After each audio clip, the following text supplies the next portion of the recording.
morning. It's very early. Oh, by the way, my name is Julieta and I live in my car. This is my fourth change that I've done to my Prius since I moved into my car. Hopefully this is the last one, and that's it until I move into my van, right?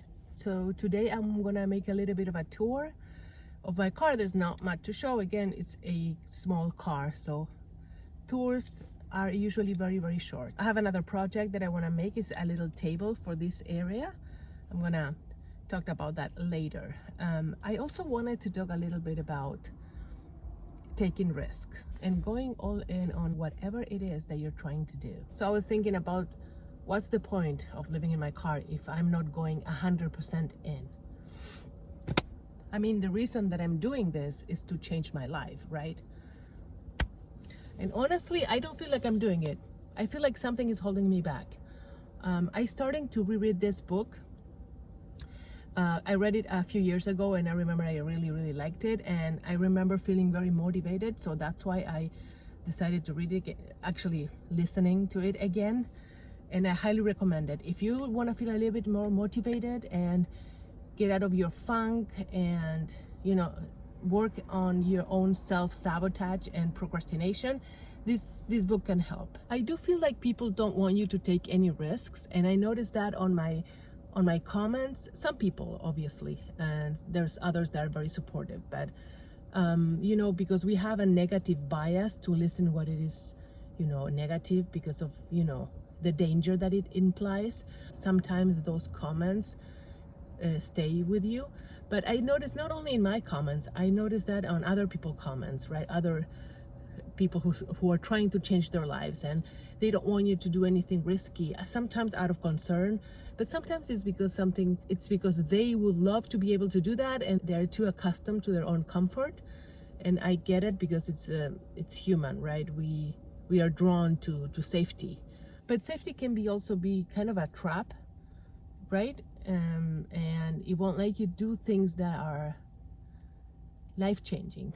Anyway, if you are a subscriber, welcome back, and if you're new here, this is me. Hi, my name is Julieta and I live in my car. I am an aspiring nomad artist, and my dream is to travel the world doing plein air and making art in a studio van. So I'm trying to get out of debt and save some money by living in my car.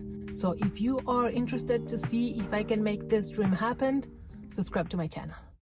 So it's still very early and it's very dark outside, but I'm gonna go to the gym. And by the time I come out of the gym, it's gonna be light outside, and I'm gonna be able to give you a tour of my car. So before I remove the window covers, I have to turn off my lights, because again, people are gonna see me and I don't want that. This is new, it's really nice.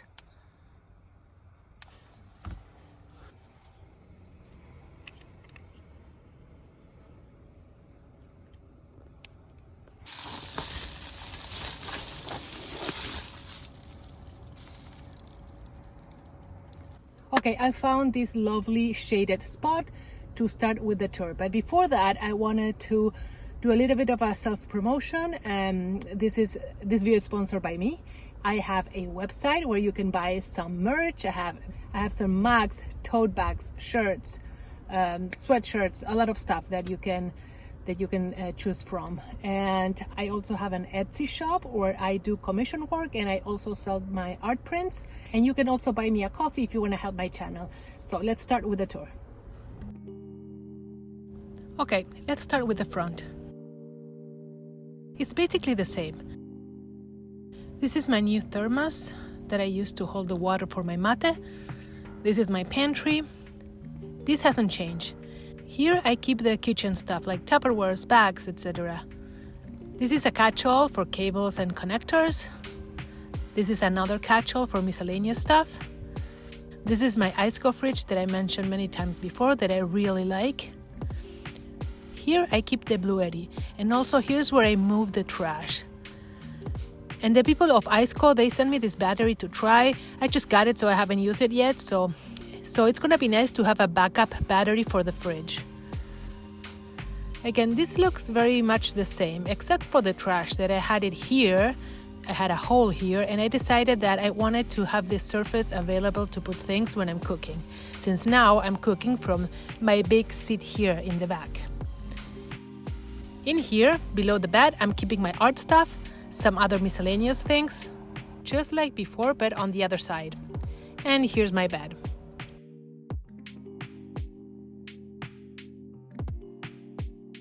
So now here's my new contraption, made out of cardboard. I made it bigger and also I created more divisions so I can keep my stuff better organized. I'm also able to keep my gym bag here, and here's my laundry bag. It custom fits this specific space of my car. And the big difference right now is my big space. Oh my God. All right, so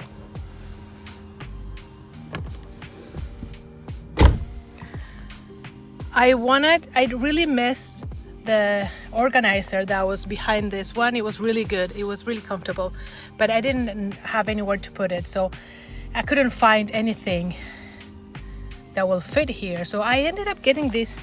This is for like binders, for folders, for school, right? You put it, I bought 2 of these and I have one here and one over here. And also I have some night stuff over here.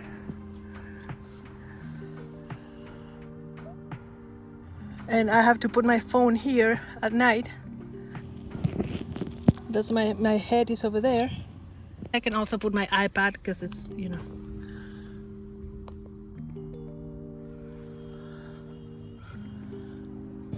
So as you can see, it is very spacious and is so comfortable to cook and also to do other things like working and chilling.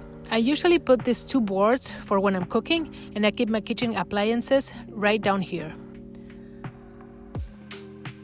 I'm thinking about adding a small table here, but there are no small tables for this space. So I was thinking that maybe I could do something like this. This is a projector or laptop stand. So I tried to make one myself with the things that I already had, but unfortunately this little tripod does not work because it's not heavy duty. It doesn't hold much weight, so if I put something heavy, it slowly starts to go down. Anyway, I will think of something.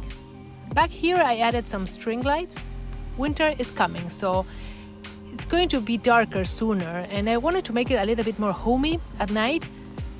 And I don't know if you can tell, but this is very cozy when I'm laying down. And I also wanted to create some nice lighting so I can work in my car when it's dark outside.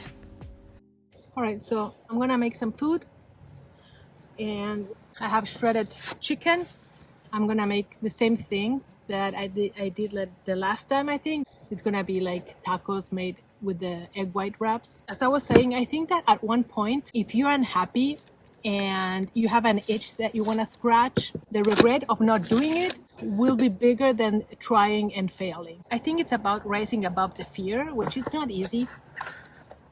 It's about taking the leap, knowing that it might fail, but you will figure out how to get back on your feet.